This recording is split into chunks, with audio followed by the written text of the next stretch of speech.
The playful spirit. My mom spent the entirety of her childhood growing up in a neighborhood which always had strange things going on.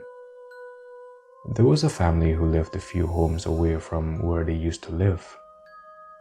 The old house belonged to a wealthy businessman who lived with his wife and two daughters. The couple were quite fond of animals, and they had a few dogs and a cat. As they had been living there for a while, the couple were good friends with my grandparents. One particular night, the younger daughter fell ill and went to bed with a bad headache.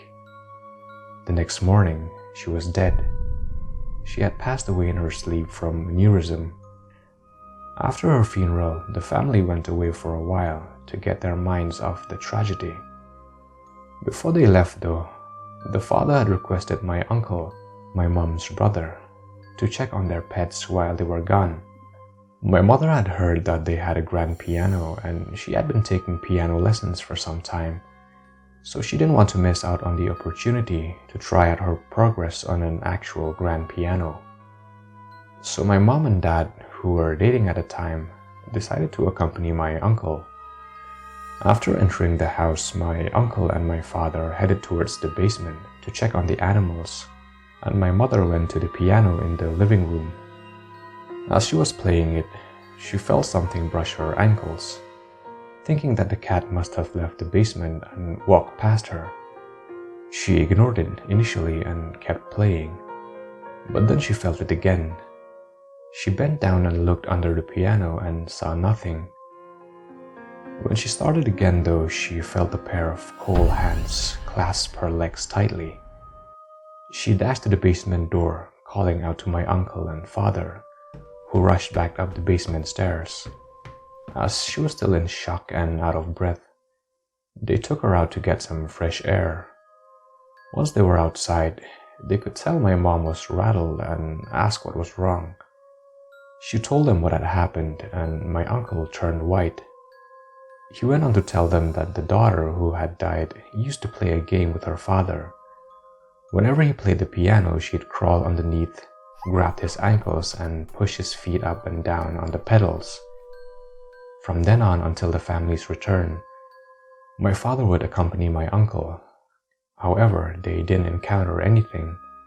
But as for my mom, she refused to ever set foot in that house again. The boy with no eyes. One night when I was 10, I was woken up by my bedroom door opening, followed by someone sitting on my bed. I felt my leg grazed and the bed sink under a person's weight. It's just Mom, I thought, and I opened my eyes. It was not my mom. I found an eyeless boy about my age sitting at the foot of my bed. He had black, empty sockets. It felt like staring into the void. He extended his hand, and in it was a little box. I was startled but reached out anyway. He pulled back.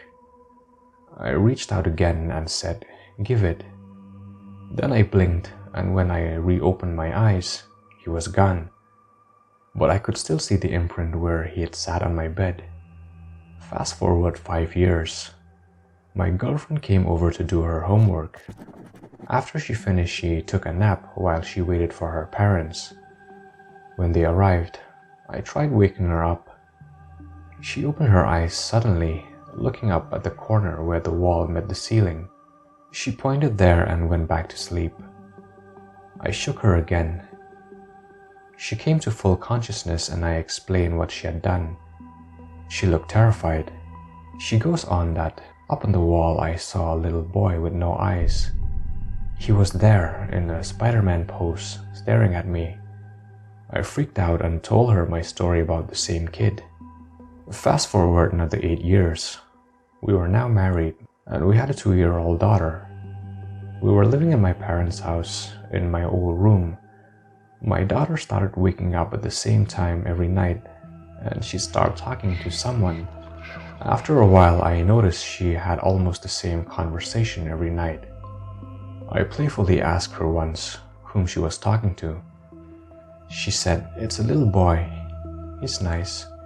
He's lost and looking for his mommy. My daughter's nightly conversations continued until we got our own place and moved out later that year.